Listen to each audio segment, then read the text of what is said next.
I decided to become an engineer in 7th grade. I actually attended a specialized school that sought to encourage kids to pursue careers in engineering and science. The school was actually really intentional about bringing in engineers as guest speakers, and what resonated with me was how the engineers shared how they use their technical knowledge to improve the communities in which they live. And in fact, that's been the driving motivator behind my decision to become an engineer and what I enjoy most about working as an engineer today.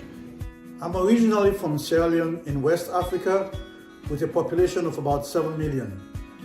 Growing up, I knew there were inadequate infrastructure associated with water supply, wastewater treatment, sanitation, energy, and transportation, including roads and rail.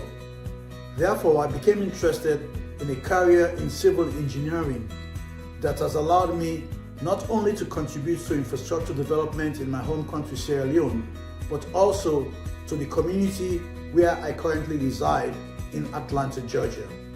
My father inspired me to become an engineer. As a little child growing up in Jamaica, I didn't even realize that the seeds were being planted.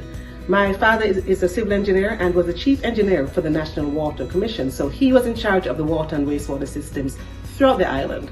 So I used to follow him around like a little baby chick. So at that time, I was really learning and not even realizing it. So when I went off to study, eventually, I also became an engineer, just like my dad.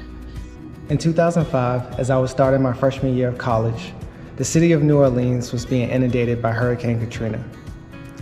Seeing this level of devastation in a city with so much history and culture had a lasting impact on me, and it set me on a course to focus my time and energy on environmental engineering so that I could help America's cities be more resilient for the future. The moment I knew I wanted to be an engineer, my dad just got back from the store, bought me a new toy set called Connects. Must have been in the 2nd grade. So for those who are unfamiliar, it's sort of like Legos where you're constructing things. But once I got my hands on those, I fell in love instantly, the ability to create and build. It wasn't until I finally heard what an engineer is and does, that's when I knew in that moment that I've always been on that path. Thanks, Dad. I grew up in a family full of engineers. My great-great-uncle graduated from Carnegie Mellon as an electrical engineer in the early 1930s.